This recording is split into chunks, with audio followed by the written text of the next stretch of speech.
Chapter 11. The Mystery of Sex Transmutation. The 10th Step Toward Riches. The meaning of the word transmute is, in simple language, the changing or transferring of one element or form of energy into another. The emotion of sex brings into being a state of mind. Because of ignorance on the subject, this state of mind is generally associated with the physical, and because of improper influences to which most people have been subjected in acquiring knowledge of sex, things essentially physical have highly biased the mind. The emotion of sex has back of it the possibility of three constructive potentialities.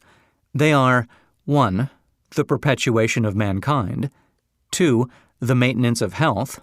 As a therapeutic agency it has no equal. 3. The transformation of mediocrity into genius through transmutation. Sex transmutation is simple and easily explained. It means the switching of the mind from thoughts of physical expression to thoughts of some other nature. Sex desire is the most powerful of human desires. When driven by this desire, men develop keenness of imagination, courage, willpower, persistence, and creative ability unknown to them at other times. So strong and impelling is the desire for sexual contact that men freely run the risk of life and reputation to indulge it. When harnessed and redirected along other lines, this motivating force maintains all of its attributes of keenness of imagination, courage, etc., which may be used as powerful creative forces in literature, art, or in any other profession or calling, including, of course, the accumulation of riches. The transmutation of sex energy calls for the exercise of willpower, to be sure, but the reward is worth the effort. The desire for sexual expression is inborn and natural. The desire cannot and should not be submerged or eliminated. But it should be given an outlet through forms of expression which enrich the body, mind, and spirit of man. If not given this form of outlet through transmutation, it will seek outlets through purely physical channels. A river may be dammed, and its water controlled for a time, but eventually it will force an outlet. The same is true of the emotion of sex. It may be submerged and controlled for a time, but its very nature causes it to be ever seeking means of expression. If it is not transmuted into some creative effort, it will find a less worthy outlet.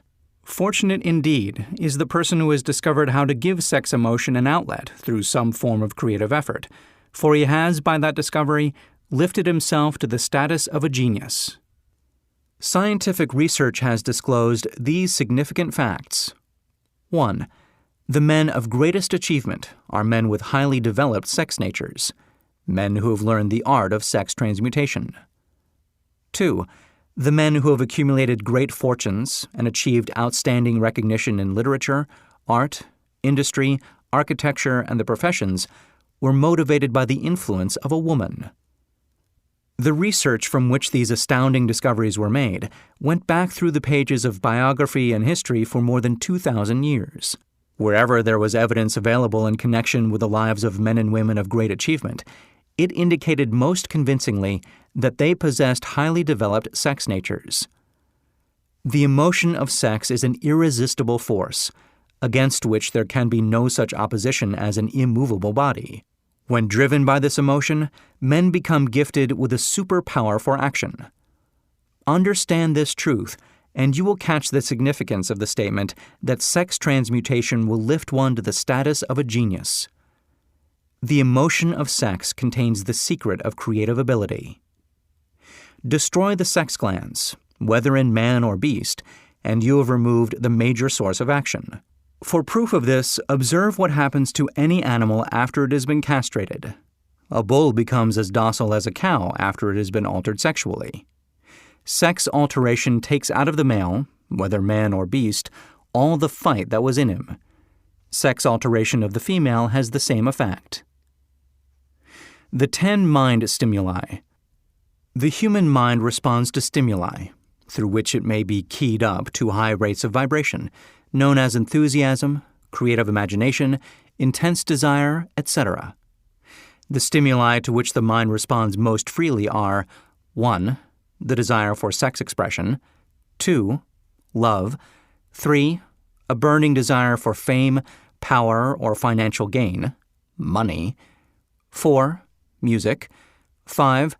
Friendship between either those of the same sex or those of the opposite sex. 6. A mastermind alliance based upon the harmony of 2 or more people who ally themselves for spiritual or temporal advancement. 7. Mutual suffering, such as that experienced by people who are persecuted. 8. Autosuggestion. 9. Fear. 10. Narcotics and alcohol. The desire for sex expression comes at the head of the list of stimuli, which most effectively step up the vibrations of the mind and start the wheels of physical action. 8 of these stimuli are natural and constructive. 2 are destructive. The list is here presented for the purpose of enabling you to make a comparative study of the major sources of mind stimulation. From this study, it will be readily seen that the emotion of sex is by great odds the most intense and powerful of all mind stimuli. This comparison is necessary as a foundation for proof of the statement that transmutation of sex energy may lift one to the status of a genius. Let us find out what constitutes a genius. Some wiseacre has said that a genius is a man who wears long hair, eats queer food, lives alone, and serves as a target for the joke-makers. A better definition of a genius is a man who has discovered how to increase the vibrations of thought to the point where he can freely communicate with sources of knowledge not available through the ordinary rate of vibration of thought. The person who thinks will want to ask some questions concerning this definition of genius. The first question will be, how may one communicate with sources of knowledge which are not available through the ordinary rate of vibration of thought? The next question will be, are there known sources of knowledge which are available only to genii? And if so, what are these sources? And exactly how may they be reached? We shall offer proof of the soundness of some of the more important statements made in this audiobook.